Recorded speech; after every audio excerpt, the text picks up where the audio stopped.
right, and welcome to this week's episode of the Ignite Community Podcast. I'm your host today, Stephen Dupree. How's it going, everybody? It's been a little while. It's been a crazy time here at Ignite, and we haven't podcasted in a little bit, but we're back on it today. And today I have really special guests. I have the one and only Devin Trulin.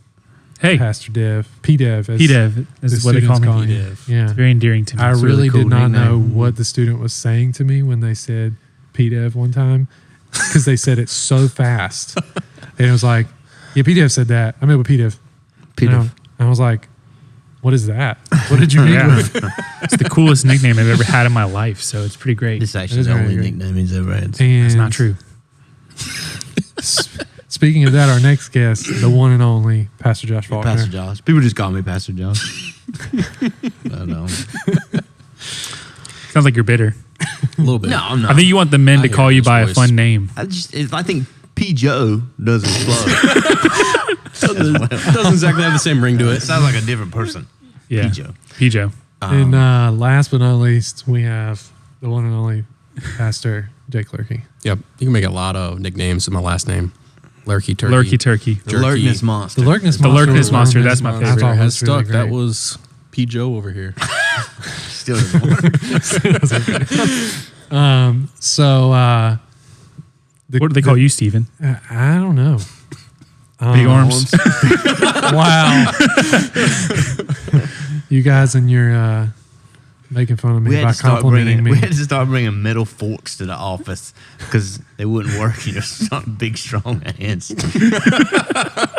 I don't even know what that means. It means but your arms are so big that when you go to use a plastic fork, just crushes it's them? humanly impossible for you to pick up a piece of food and rest your arm at all, or you'll snap the plastic fork into pieces.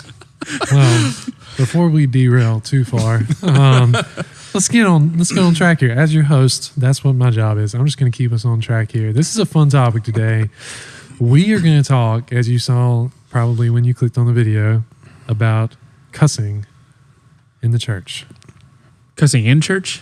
Cussing in Christians, cussing within the church. Okay. Yeah. Inside the church. So people that come to church, they consider themselves Christians. How do they handle this topic of cussing? Do they do it? Do they not do it? All that stuff. Because, when I walk through the doors, I just drop the F-bomb. It's great to be here, I think this place is fantastic. P-Dev is edgy. He is. Nah. He is. No. Devin, very mild, but P-Dev, Alter ego. P-Dev. I derailed that. I'm so sorry. It's actually, honestly, probably our cultural expert on this. He preached a message on this last semester, which is pretty awesome. Also dates this podcast a little bit. So this is 2022. Mm-hmm. But today, we're going to get started off, and I'm going to open the floor. You guys can just take this and run with it. But defining a curse word / cuss word. Curse word. What is There it? you go. Let us have it. Cool. Well, I would start off by saying it's a cultural thing. I think that's something that a lot of people jump to originally in their argument, and I think we'll talk about that probably at some point. But it is, if you travel around, like, you're going to find different cuss words in different areas of the world. And so I would just start us off by saying it is culturally defined. Perfect. Even like subcultures, because you go to your grandma's house, you can't say crap. That's right. You can't say you might fart. get smacked. You can't say stupid. Yeah. That's a bad word. Yeah. I just really, cultures within a culture, yes. I just really peed off like a lot of our listeners, Yeah. Wow. But P-Dev is He's living up to I didn't every say bit it of that. I P-Dev didn't right say it. Yeah. So. okay. I would say cultural too. I think it's definitely based on where you are. Even body gestures, like middle finger. Thumbs up. Yes. Yeah. But I will say this, because I was having a discussion in preparation for this with our equip director, Mason, and he brought up a good point that GD actually is not cultural. Like, the actual idea of cursing someone, condemning someone, like, is kind of not as cultural as much as it is just always kind of a curse word. Yeah. Yeah. And I was like, I think he's got a point. Yeah. So nobody's actually defined a curse word yet. So does anybody want to give us a loose definition? Well, I would, going off what you said, I would differentiate a cuss word and a curse word. And I would say a cuss, like cussing, would be a vulgar or derogatory, rude comment, word or string of words together in that culture. But with that In that definition, if I wanted to uplift you and just be like, man, you effing killed that, that's not cursing. By that definition. Right, by that definition. Well, I think the society would say, our culture would say that that's a rude word, that's, a cuss word. It's considered of complimenting. It's considered a cuss word apart from the context in which you use it. That's what I would argue. Okay. You guys agree with this definition? I just think it's a group of words that as a culture they have decided that they are naughty. Okay. Yeah. Even that definition can be hard because it's like I see our culture progressively get into the place where like we just say them more flippantly and we don't care. And like we censor less and less and less in shows and movies and stuff like that to where, will there one day be no definition for cussing at all in our culture because every word is acceptable all the time? Yeah. Which I think in culture, there will always be words that are inappropriate. Like I think in our heyday of our culture right now, racial slurs are like, you can't say that. But you can say the F-bomb all you want. You can say any other cuss word, but just like never let it be racial or anything like that. And so maybe that will become the cuss words and then like everything else is on limits. I don't know. So we have to be careful because culture can sometimes be like a moving target, I think. Oh, absolutely. By definition, it's a moving target. Yeah. Like if the culture says it's okay. Changed. You just mentioned how it changed, right? Yeah. You just mentioned grandma, fart. Stupid. Yeah, exactly. Guess what? Like 50, 60 years ago, there's a reason they hate them because those felt like curse words then. Like if culture says it's okay to like drop the F-bombs all the time and like it never gets censored anymore, it just becomes part of our like cultural language. Then is it okay for Christians to say the F-bomb at that point, where it's been like unacceptable for hundreds of years? Like it's kind of tricky. Yeah. A very pesky mosquito. Yeah. I think it was a gnat. Yeah. Those of you in the video, you can Some zoom monster in, gnat. maybe I just see want that. you all to know if I can see a gnat without my glasses, that must be a freak gnat. Oh, Careful. freak one. Be careful there. Be careful. Dude, there it is. It's back. So it is. It totally is. Get a it, gnat. Jake. Confirmed, it is a gnat. Nope, I missed. All right. So, in the Christian world, people hold varying views on cuss words, cursing in general. We're going to just use those terms a little bit interchangeable. I know, Jake, you just kind of differentiated them, but we'll, for the most part, kind of couple those together. In the Christian world, like I said, there's differing of opinions, but within that, as Christians in the South, I would say most people are not blind culturally to the fact that like Christians typically don't curse. Would that be a collective agreed upon statement for the most part? I think, and maybe this is going deeper than we want to, I see within my own lifetime, so I'm 36 right now at this recording, that when I was in my teens, it definitely felt like if you were a Christian, you at least kept the persona of I do not curse. Uh-huh. I don't know how y'all feel. I'm a pastor now, and I feel like more Christians are more comfortable even cursing around me than I would have ever guessed. I feel like it's become almost more of like, oh no, we're an edgy Christian now, so we believe, I feel like it's gotten, but it used to be, like if you're a Christian, you curse. I feel like, and like going to the cultural comment, I feel like our church in general probably leans a little more into that. So like, whereas in other church contexts, even within the same city, that might not be the case. So that's probably leaning even more into that cultural side of things. But like I think of, have you guys had the instance where you're in a situation and the flip side of that happens though, where it's like they find out you're a pastor and all of a sudden they start apologizing for their language they're using? Yeah, that one drives me crazy. I think the most is when like someone will cuss in front of a pastor, be like, "Oh, I'm sorry, pastor," or like someone will cuss and be like, "Oh, I shouldn't cuss in the church." It's like, it shouldn't matter if you're around me or not, and it shouldn't matter if you're in the church or not. Like your language should be your language. Like your SBS and your no, like be the same person inside or outside church or whoever you're around. But like let that person be someone that's set apart. You know, I think that's like the big thing here is that like we as Christians we're called to holiness, which means that we're just called to set apartness. We're called to look different. So on whatever level that means, like we're called to speak differently and talk differently than the culture around us. And whether that means, 4-letter words or, what we joke about or whatever, like we should talk differently. And I think that like we don't need to erase those lines. Like we need to be distinct from the culture around us. P-Dev just took a break and Pastor Devin just came out. Well, that was good. This is a soapbox thing for me, I think, because like it does seem like, a lot of Christians want to blur those lines and just be like, it's okay. Like it's okay. It's not okay. Like the standard for being set apart never goes away in our words, thoughts, actions, everything, So with that being said, I'll toss this first question out to you, Devin. What would you say are some of the top defenses you hear from people who claim to be Christians for being able to cuss or use curse words? Yeah, well, what we just said was that like it's cultural. So people will often say like, well, when the Apostle Paul is talking about cussing, profanity, whatever, there's no list of words in the Bible that you can't say. So therefore, it's all cultural and it doesn't really matter.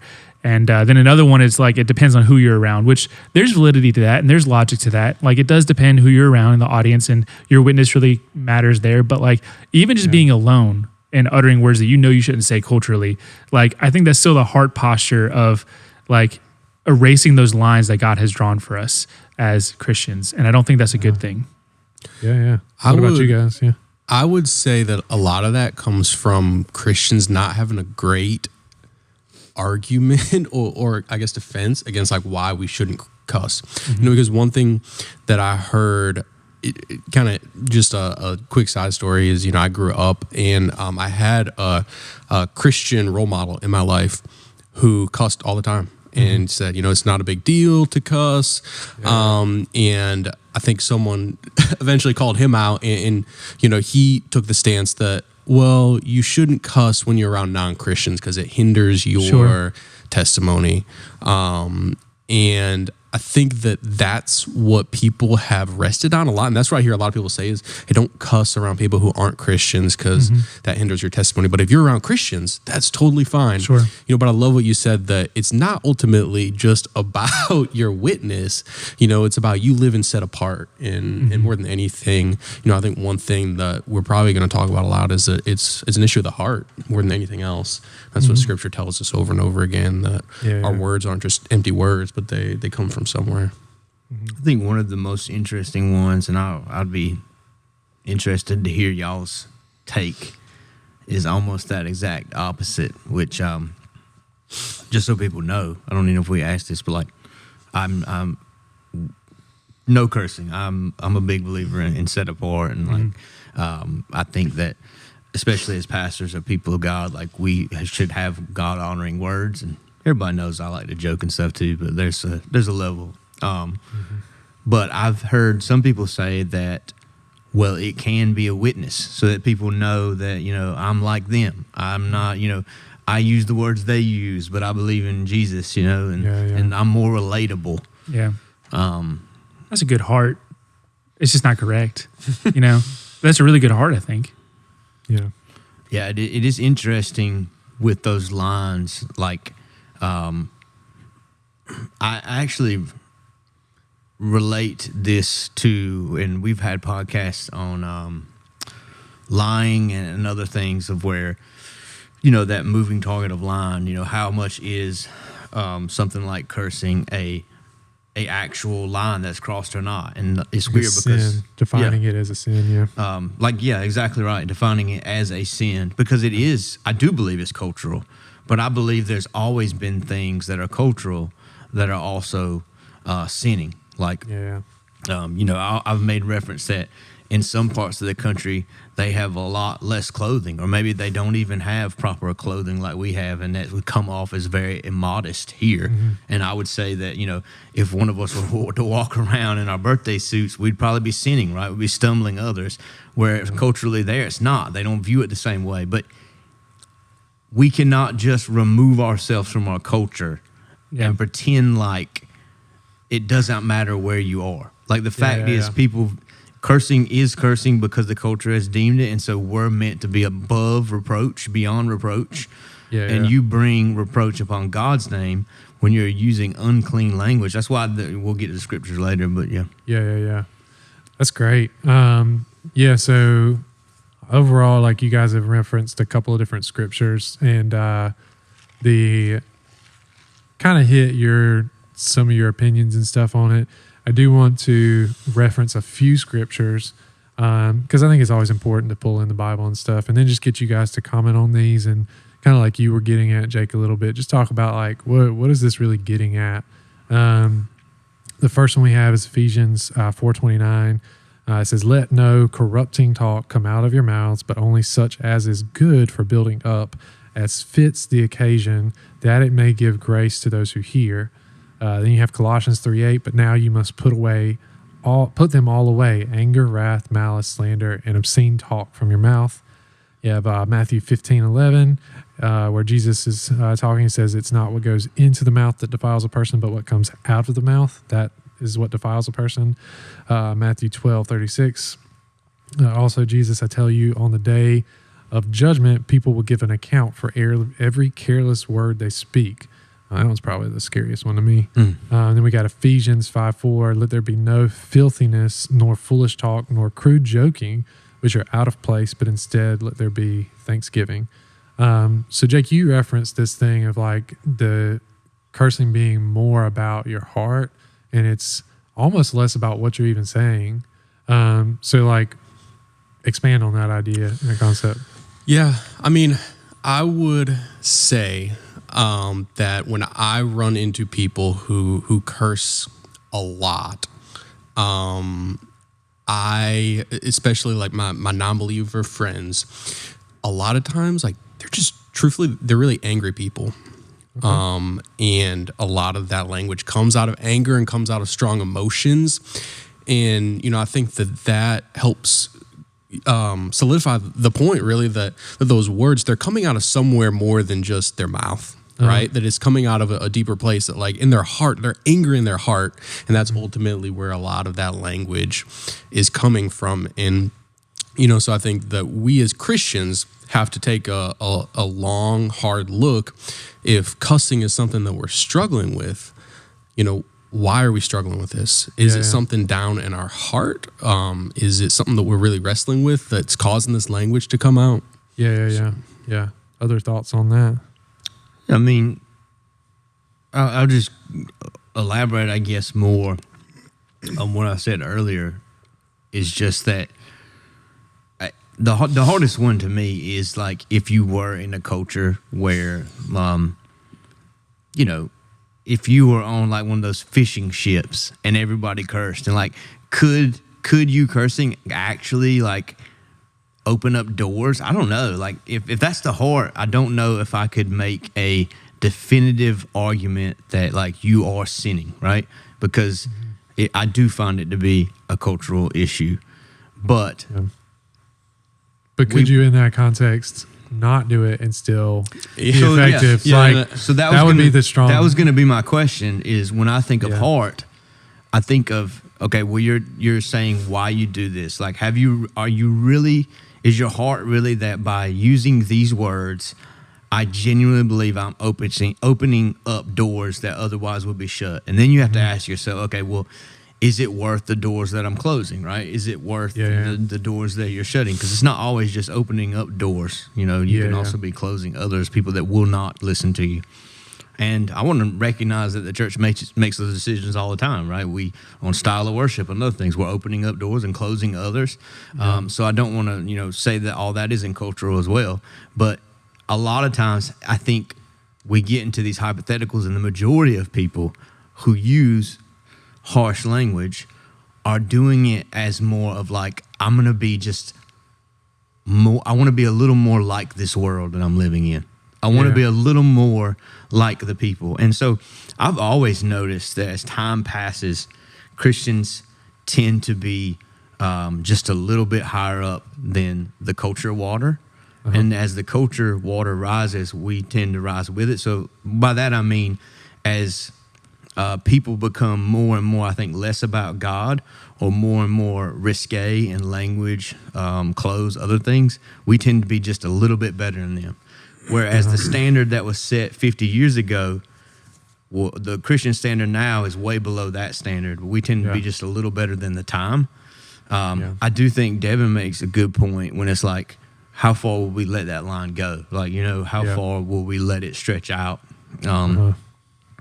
But to me, you always have to think about that your words also, as a believer, represent Christ. And so why are you using them? And what's the purpose behind it? And does it honor God? Yeah. Any of those scriptures stick out to you, Devin? Well, so it seems like a common thread is just like not to be legalistic. Like, I don't want to be legalistic. So like, I'm going to use profanity to be a little bit more like the world around me and like attract them to Christianity. But like, it comes from a false presupposition of that, like the gospel isn't already good enough. And I like what you said, that like it opens and closes doors. Like the gospel in us, the way that we live it out, like it's going to attract some people, the people that the Holy Spirit is attracting, but then it's also going to turn people away. And like, that's okay, and so we just need to do our due diligence. But I really like to combine Ephesians 4:29 and Matthew 12:36. Like, we don't want to be legalistic here, but like the standard that the Bible sets is far above just profanity and cussing. Like Ephesians 4:29 says, let no corrupting, or some translations say unwholesome talk come out of your mouths. And so then I think about Matthew 12:36, it's like, well, Jesus is going to hold me to account for every word that I said that was unwholesome and that did not build somebody up and was not helpful in some way. And so that's a whole lot of words that I've spoken as a pastor that does not cuss. I've spoken a whole lot of words that count in that category. And so it's like, man, there's a high standard that's way above profanity and cussing. And so like, when I think about cussing, I'm like, that's the least we can do. Like, that's the least that we can cut away. And it's not hard to cut that away. It's like Jesus with hate and murder. It's like, you've heard it said, don't murder, but like, I'm telling you, don't hate your brother. Actually, the line is way back here. Yeah, the line, That's what I was going to say. Another thing, just adding on to that, is I think we can get hyper-focused on cussing. And I think of Ephesians 4:29, where Paul's saying, let no unwholesome talk come out of you, but only what is useful for building up others according to their needs.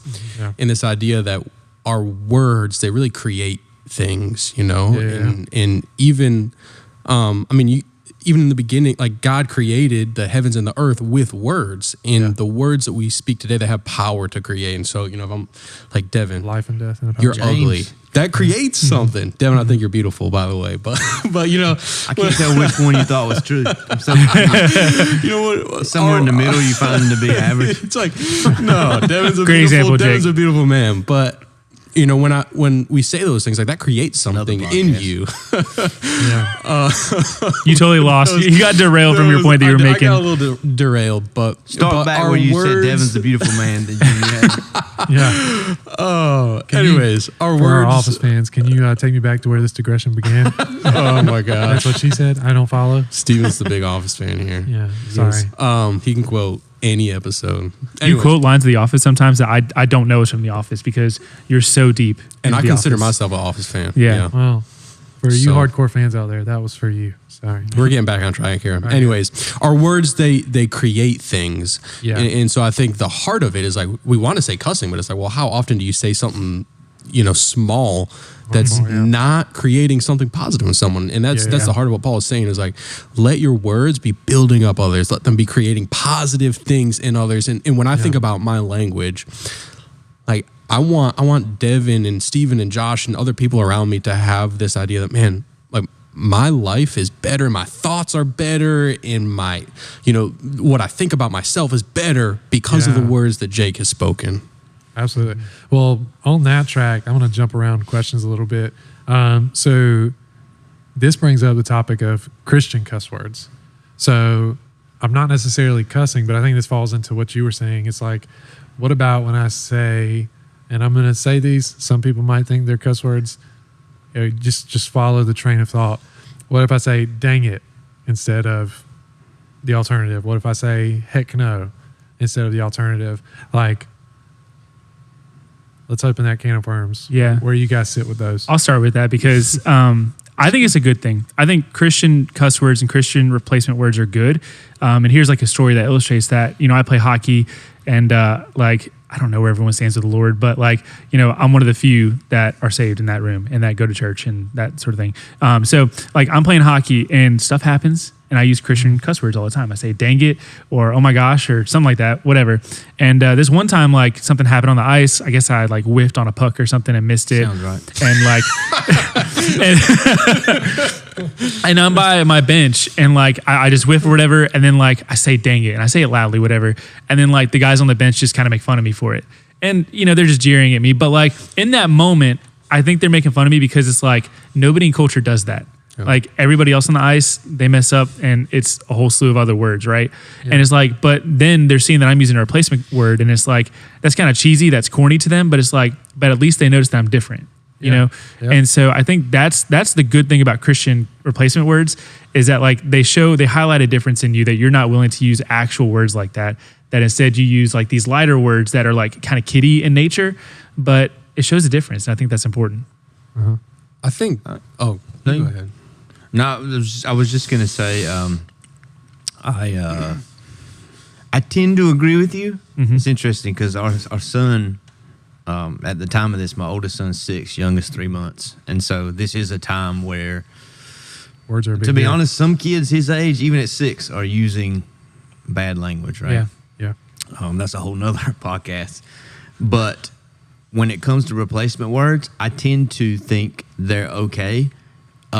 Unless the intent is wrong. So for me, even when going back to the last question, I'd rather have a friend who curses in a way that's like, you know, heck yeah, man, you're doing great, or, you know, but a curse word or something, than one who doesn't use curse words but is attacking and derogative.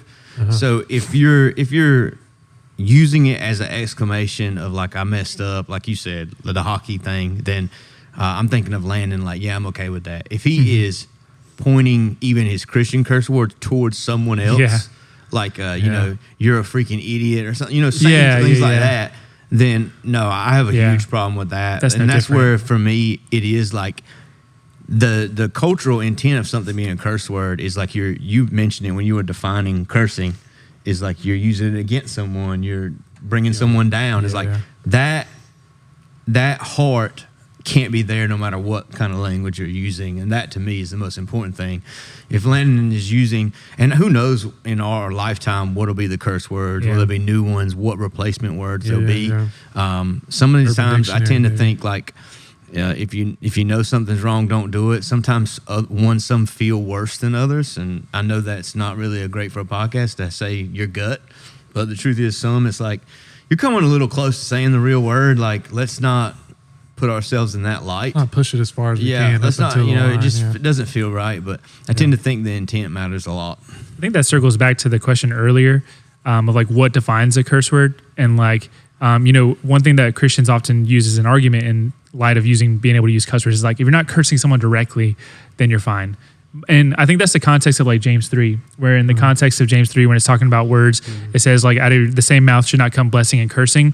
I think that's the heart of the passage the most, of like when you curse somebody directly, but then like pretty much the whole middle of this conversation that we've been talking about of like, your witness and things like that, like that still matters. So like, even if you're not cursing someone directly with the cuss word, then like it still matters not to say it. But that's like the truest heart of what I think the Bible's saying is that you should never, like even with replacement words, curse somebody at all or say negative things about them. No. I got a unique question to start with you, Jake, and then we'll go around. Kind of like we mentioned earlier, so we're all in ministry. So there's those times where someone is like, oh, my bad, I shouldn't have said that around you. But it's taking a step back. You are a youth pastor. You're around kids, middle school, high school, whatever. Some of these kids are very lost. They use this language all the time. Some of these kids are not, have parents that are hardcore about this, do not want their kids to be around it, that kind of thing. So what are your thoughts on allowing cussing around like kids young, and then yourself? Like, how do you approach that? And then you guys can pick up. Yeah. I mean, that's a great question. I would say, first off, I think I have to be intentional about guarding the culture at Radiate to make sure that it's never something where when you come in the door, you're gonna like hear that and feel like this is part of the language here. Like this is part of the, we can talk like this here. So I think there's a difference between like a group of students talking like that at Radiate and then a student who's never been to church before. He shows up, he has no idea it's a bad thing when you miss a shot in basketball to, drop, and so that's been a hard thing, truthfully, is like balancing this idea like, hey man, I want you to be you, and I don't want you to feel like you have to change anything about you to show up here and to be a part of what's going on here. But I do want you to understand that at Radiate, as followers of Christ, we really try and set ourselves apart in a lot of areas, and one of them being, the language. So you're not going to hear us use that language. And so having to walk that line with a lot of students, and I think that what we see is it becomes a cultural thing that they understand, like, hey, when I'm here, I'm not going to talk like this. Even when they may be talking like that at school or at home, even for some of them, but they show up and they recognize that, like, that's part of the culture at Radiate. That when we're here, we're living set apart, and the goal is getting them to live that way 24/7. Yeah. Absolutely. But the last thing I'd add on to that is I think that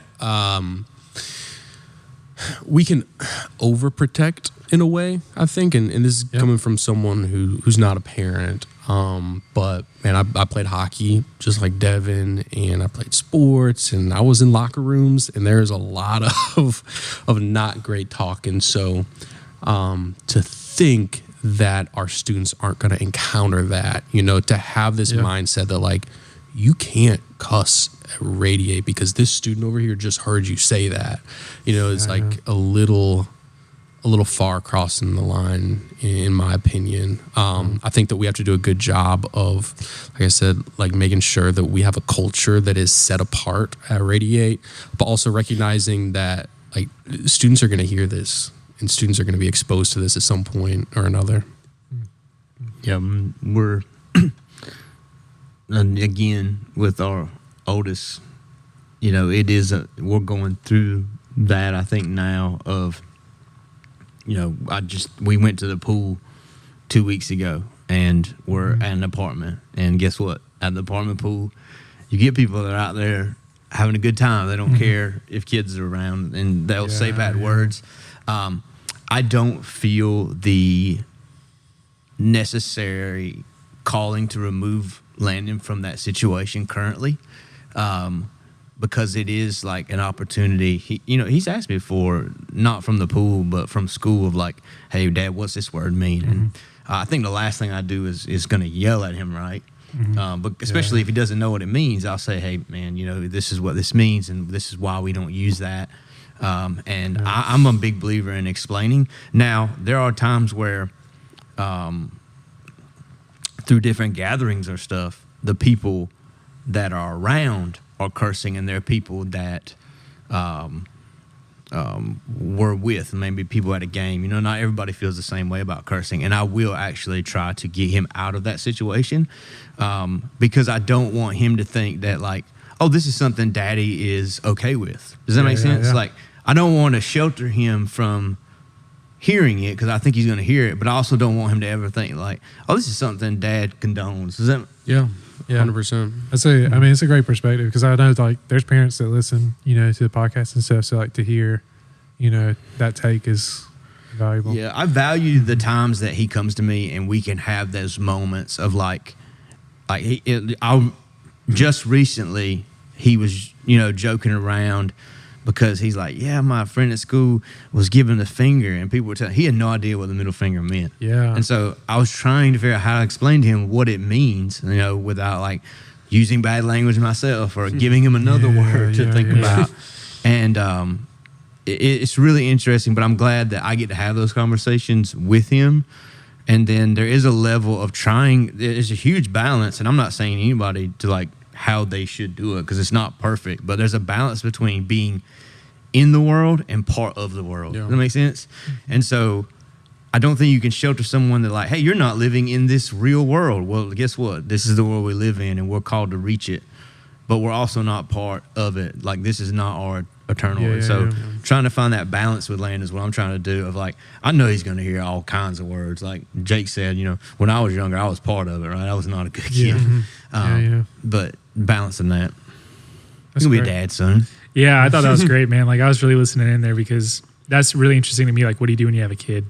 You know, everything's kind of different. Yeah. So I think that's something that, like, for some of our listeners, maybe that do fall in the category, maybe like yourself, Jake, where it's like, I'm around kids, but I don't have like one of my own. It can be a unique perspective shift in the sense of like, it's one thing when it's like, there's all these kids that I don't necessarily have as personal of attachment. When it's like a kid that I'm taking home and I'm tucking him in and I'm saying prayers with him tonight. I'm reading a Bible story. I'm trying to like lead him towards Christ. Yeah. And it's like, what do I allow him or her around?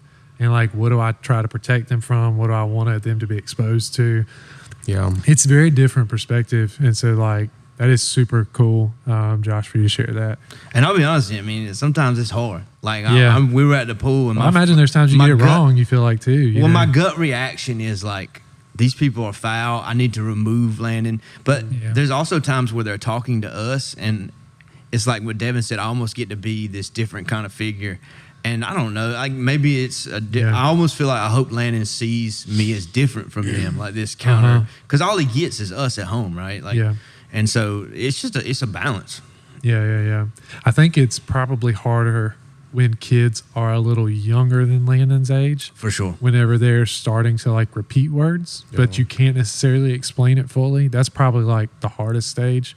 We're probably about to enter that into that with my son. He's starting to babble a lot more. That is a more shelter phase where you really just want to have the opportunity to build their foundation. Yeah. So you don't want other people to do it, and that is a good point, because then I would say, like when we were with Landon, it's like, no, we want to shelter him from these things so that we can build a good foundation. And when he's able to, like he is able now, 6, to like reason things. Yeah. He can come to talk and like when you explain it to him, it means something. Yes. Yeah, that's very different. All right, guys, couple last little thoughts here. So we've kind of hit on this a lot, and but I want to give you guys a chance to add anything potentially.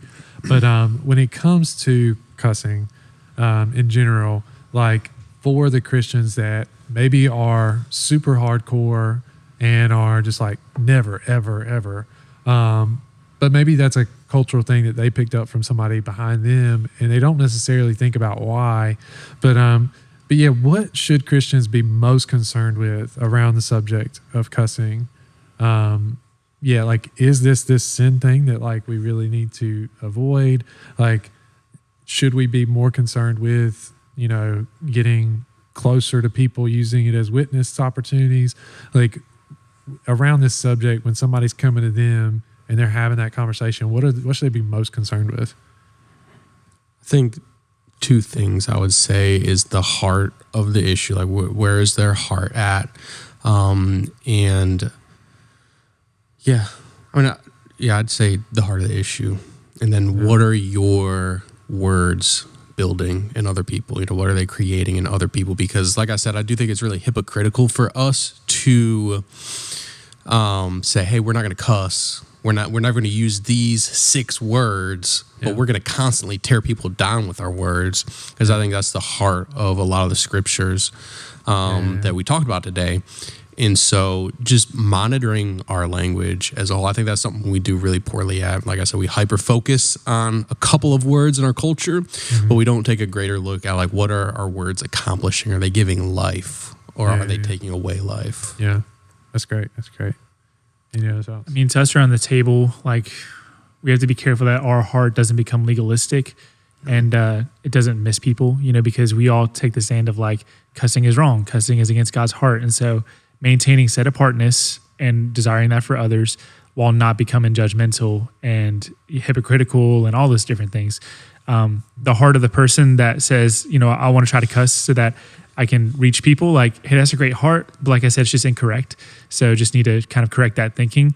But then I think the heart of a lot of Christians who want to make cussing okay is a very dangerous heart, because I think it comes from a heart of, it is the root cause of every other sin, which is pride of like, I know better than God. Like, God is not a big deal if I say these words, even though you told me not to say them. And I'm going to try to twist your scripture in little subtle ways to try to make cussing okay and to normalize it as a Christian. And it's like, that's a very dangerous heart as a believer, because you do that with this sin. And then what's the next sin that you do that with? And the next one. And then all of a sudden, like, you have a habitual sinful lifestyle. And I mean, that's just a dangerous place to be scripturally. So you got to watch that heart. I have a hard time drawing, even though I do not use that language. I have a hard time drawing a hard stance. Just because, like, to me, there's so much grace there too. I recognize that some people grown up in different parts of the country or like different childhoods, and like it's been so ingrained in them that they have a hard time, stopping that language or even considering it bad. I mean, some people, we think about our culture, but some people's culture, though, that was vocabulary, not And like you mentioned, the heart a lot of time, but I also have a lot of grace in this area where, I think intent matters a lot. Yeah, that's great. So along those lines, kind of closing up, and I will go around and get y'all's final takeaways. But right before we get there, someone who would say, hey guys, I'm really trying to grow in this area.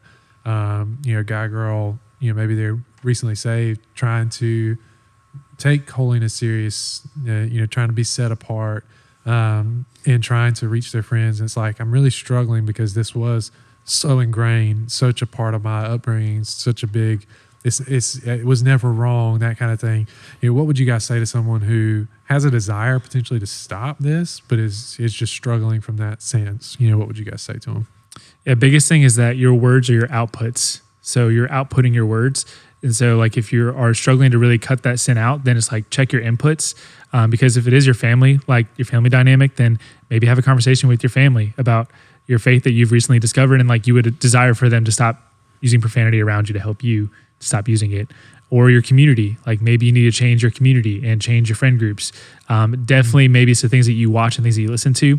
I know when I became a believer, and I was trying to cut away sin, like Lil Wayne was really popular back in that day that I was being converted. So what I did is I took my little iPod Nano and I took off all the Lil Wayne that I had, because I knew if I kept listening to this guy, I was not going to be able to beat the sin of cussing. So you probably just need to do that practically in your life. And doesn't mean that you'll always have to never listen to Lil Wayne or, watch a movie or whatever that has a lot of profanity. But, in that season that you're trying to cut it away, just cut it away for that season. Like learn how to change your language, and then you can come back to it as a little bit more mature and further along. Help create a habit. Yeah.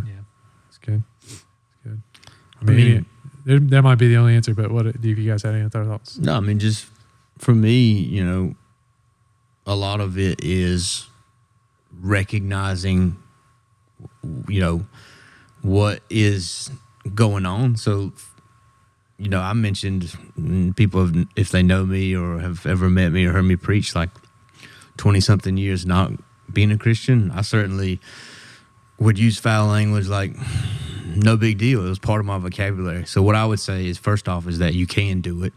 I've always believed that in everything, with people battling all kinds of things, like the Holy Spirit lives inside of you. So this idea that you cannot change is totally wrong to me. Give yourself grace. Recognize when you make a mistake that you're forgiven for it. The people that bother me is not the people who are struggling with something. The people that bother me are the ones that have accepted it as part of who they are. And to me, that's not biblical. So like, give yourself grace and keep picking yourself up. Recognize language matters, and go play Scrabble or something. You build a better vocabulary. You'll be able to use more words. People that don't curse usually sound really like intelligent. They have all these different words they can use, except when they say like dadgummon, dadgummit. What's that dude say? The Bobby Bowden. I have no idea what you're talking about, Josh. Dude, we are on totally different wavelengths. Too old. That's okay. But yeah, so there's plenty of other words you can say, like son of a Von Drook. Wow. Yep, never heard any of these. Guess great. Maybe I'm just really young. I don't know. All of his references are lost on everybody. There's one listener out there that got what you were saying. That's right. Yeah, but I bet right now they click that little button and a little bubble pops up, and somewhere they're chuckling. Yeah. Like not even like a fake chuckle, like a real chuckle right now. Yeah. Yeah. Maybe. If that's what you need to tell There's yourself to probably keep not going, then that's good. One person, please click the bubble right now. I'd love for someone to comment and let us know that you understood Josh's reference. Son there. of a Vormuk, is that what you said? Son of a Vondrik. That's from Vondrik. it's from Anchorman, right? Really? Or Dude, SNL. how do you guys Will remember Ferrell. movies and TV shows like this? Wow. The only other thing I'd say Well, to close this out, Devin like, you guys are so good at derailing podcasts. Devin curse. This is the last time Steven's putting all of us He does on a the Ned podcast. Flanders curse. He's like, "Well, audio or nigger, daggone it, I missed that there bush over there." Ned Flanders. Have you ever heard me say dag on it? Yes. I don't know. Dang it, man. I say dang it. I reference that in the hockey story. Yeah. You like Ned Flanders? Great. Ned Awesome. Flanders. P-Dev. There you go. Pop a P-Dev, picture of Ned Flanders right here. Oh my gosh. All right, Jake, you were saying. Speaking of dang it, the only thing I would say is if you're trying to stop cursing, I remember trying to stop using that language. You know, I got saved and I recognized God didn't want that to be in my vocabulary. You know, I think that a lot of times people can get on these Christian cuss words. Like, it is an awesome thing for someone who stubs their toe and cusses every single time they stub their toe to replace that word with dang it. And so, I think that sometimes we can draw the line so far back, and I think we have to like recognize when people are making progress and give grace to that. So Super cool. All right, yeah. So like we do every podcast, any final just thoughts and like potential things you want to re-highlight from this episode? Devin, let's start with you. Bobby Bowden was other the than coach. dadgummit, The coach that was famous for saying "dadgummit." Bobby Bowden. That's the big takeaway. Look, Google right now, Bobby Bowden, No, I'm okay. dadgummits. Nope. Thanks, though. We'll do that right after we hit stop recording. I mean, we talked about before we started recording, we talked about Philippians 3, where Paul talks about how he considers all his past life, rubbish, garbage, whatever, and how that word is like a Greek word that's apparently pretty provocative. And that's one of those common arguments that Christians use too about like, well, Paul cussed in Philippians 3, whatever. Let me just say, and this is maybe a little bit too much truth, but it's like, you're not a Greek scholar, okay? Like Josh and I, we took 2 semesters of Greek. I don't even know enough about the Greek language to tell you whether or not that's a cuss word in that time. We're not Greek. We're not the scholars. We don't know as much as we think we know. And so let's not try to like twist the scriptures a little bit and like, find arguments that support what we already believe about profanity in the Bible because we just don't know. So that was one that we didn't reference earlier about arguments that Christians use, but Philippians 3 is a big one that people use. But again, we're not Greek scholars, so we don't know. Pastor Devin has returned. It's good, man. I mean, recognize that we should do the honor of recognizing it as cultural, right? Recognizing that some of the words that are curse words over here may not be curse words in England or anywhere. Like we mentioned bloody. Nobody feels like we're cursing right now, but that's a huge curse word over there. Mm-hmm. Yeah. So it is very cultural, but there is something about, we just went around this circle and talked about how all of us used to curse. You even said in yours that I got saved and I realized this was wrong. There is something to that all of us used to. And then after we gave our lives to Christ, we recognized it as something that was not beneficial. Like, to me, that's the Holy Spirit working in us. I would say to anyone listening to this who still feels like it's okay, I would just ask you to search your heart. Is that the flesh or is that the Holy Spirit? And that's not something I can answer. I'm not trying to answer that, but that is so important to me, is like, are you honoring God with your words? And that has to be the key. That's good. That's great. I got nothing to add. You guys are just so smart and wonderful and beautiful. Yeah. For my mom who watches guy. everything that I'm tagged in, just know when Josh said we have all cussed growing up and came your son that you raised in church, I was not a part of that. All of us that Josh was just mentioning. Steven's always been I'm good. separate. I'm the host. Dadgum big arms. Guys, well, that is it for this episode. This was a really fun topic, and we felt like it was something that was really valuable to talk about.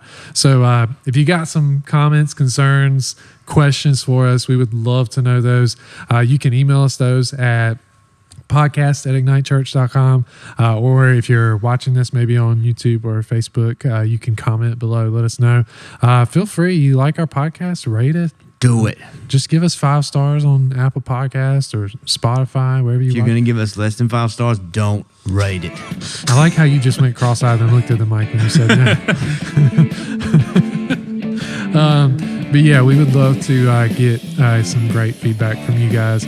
Also, if you you're like, man, I can't believe you guys have not done a podcast on this XYZ name, fill in the blank. We want to know, so you should tell us in all those different places I just mentioned. But guys, that's it today for the Ignite Community Podcast. We will catch you next time.